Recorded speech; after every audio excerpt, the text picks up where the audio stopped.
Good morning everyone. I hope you are all doing good. तो ये highly requested video है पिछवे साड़ी के लिए। शुरू की कुछ क्लिपिंग्स मुझसे गलती से डिलीट हो गई हैं। एनीवेज मैं बता देती हूँ, ये जो मैंने फैब्रिक लिया है दिस इज खादी सिल्क। और क्योंकि ऑलरेडी कलर बहुत डार्क है तो मैंने हाइलाइटर यूज किया है, पेंसिल फॉर्म में थे। तो एक रफ स्केच मैंने फ्री हैंड से ड्रॉ कर लिया है। अब यहाँ पे फिर मैंने लिया है ये ब्लैक कलर, क्योंकि जो मेरे पास पिक्चर थी उसमें कान्हा जी को थोड़ा सा ऑब्वियसली डार्क ही दिखाया गया है। तो यहाँ मैं शेड करने की कोशिश कर रही हूँ, और क्योंकि शेड बहुत हल्का सा करना था तो सम हाउ मैंने फेस से ही स्टार्ट किया, जबकि मैं अपनी हर वीडियो में आपको बोलती हूँ कि पैच टेस्ट ज़रूर कर लेना, लेकिन मुझसे ये गलती हो गई, मैंने सीधे फेस से स्टार्ट कर दिया, शायद थोड़े कॉन्फिडेंस में आके। तो ये फेस के बाहर कलर ब्लीड हो रहा है, जैसा आप नोटिस कर रहे होंगे। एनीवेज तो उसको फेस को धीरे धीरे धीरे किया है मैंने बहुत। और फिर ज्वेलरी, जस्ट सी कि कितना मुश्किल था ये करना। इसको मैंने फ्रेम पे लगा के नहीं किया, इसको मैंने ये राउंड जो मेरा फ्रेम था उसी को लगा के मैंने किया। तो इट टुक 2 डेज।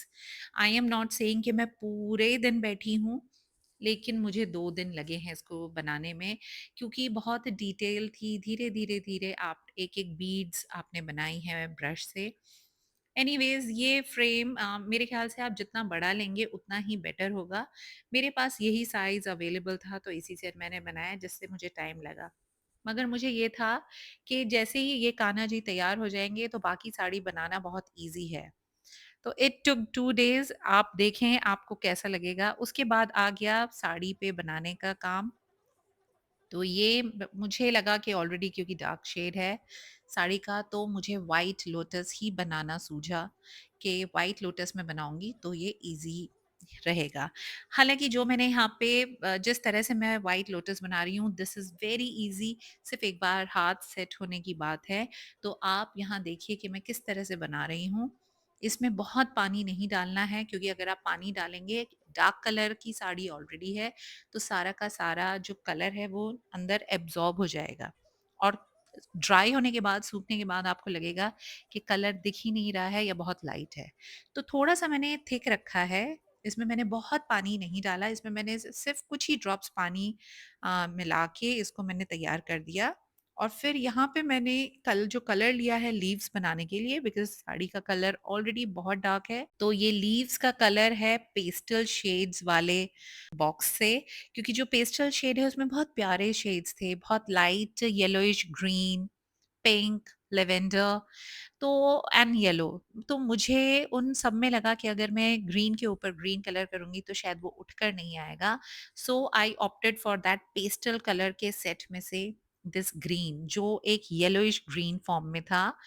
एनीवेज ये करके इसको समझ नहीं आ रहा था कि पिछवाई में कान्हा जी ऑलरेडी हैं, तो इसको मैं कितना फिल करूं। तो मैंने यहाँ पे ये डिसाइड किया है कि मैं एक लोटस बनाऊंगी, सिर्फ सिंगल, और फिर थोड़ी सी दूरी पे एक लोटस, और उस लोटस के साथ 2 बर्ड्स। हालांकि ये सारा बनाने के बाद मुझे लगा कि ये शायद थोड़ा सा कम लग रहा है, इसलिए जिसके साथ मैंने लोटस और 2 बर्ड्स बनाई हैं उसमें मैंने छोटी छोटी ग्रीन लीव्स भी ऐड करी हैं। तो यहाँ आप देख सकते हैं, जैसे इस फ्रेम में आपको दिख रहा है कि एक लोटस बनाया और साथ में ऊपर 2 बर्ड्स थी, एंड देन फिर single lotus, and then again one lotus with 2 buds.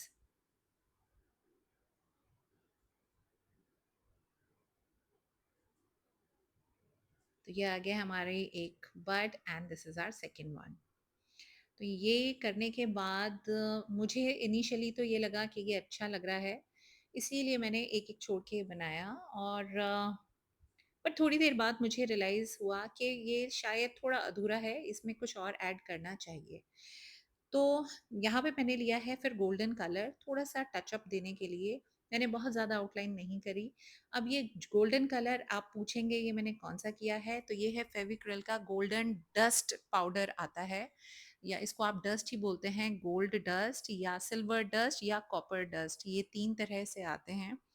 Dust बोले तो पाउडर फॉर्म, इसको आप मिलाएँगे, मिक्स करेंगे बाइंडर के साथ और उसमें लिखा आता है फेविक्रिल का, तो जिस स्टेशनरी शॉप से या जहाँ से आप ये लेंगे, वो ऑलरेडी आपको गाइड कर देंगे कि ये विदाउट बाइंडर आप नहीं यूज़ कर सकते। तो यहाँ पे भी आपको ये डिसाइड करना है, आप थोड़ा ऐड करके देखें कि आपने बाइंडर लिया और उसमें आपने थोड़ा-सा ये डस्ट ऐड कर ली या आपने पहले डस्ट निकाल ली और फिर आपने अकॉर्डिंगली उसमें बाइंडर ऐड कर लिया। बहुत पतला नहीं होना चाहिए, मेरा कहने का मतलब है कि डस्ट बहुत ज़्यादा लिए लेकिन बाइंडर कम लिया, तो जब आप ब्रश चलाएँगे तो आपको खुद ही पता चल जाएगा कि बहुत ज़्यादा थिक हो गया है। उसी तरह से बहुत ज़्यादा आपने लिक्विड भी नहीं रखना है क्योंकि लिक्विड तो सूख जाएगा, तो फिर जो आपका वो गोल्ड है वो उतना नहीं दिखाई देगा। तो ये है फाइनल लुक मेरी साड़ी का। मुझे तो बनाने में बहुत मज़ा आया क्योंकि ये चीज़ मैंने फर्स्ट टाइम बनाई है, इससे पहले मैंने कभी ट्राई नहीं किया था।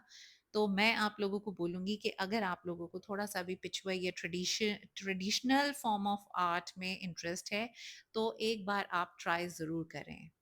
Happy painting!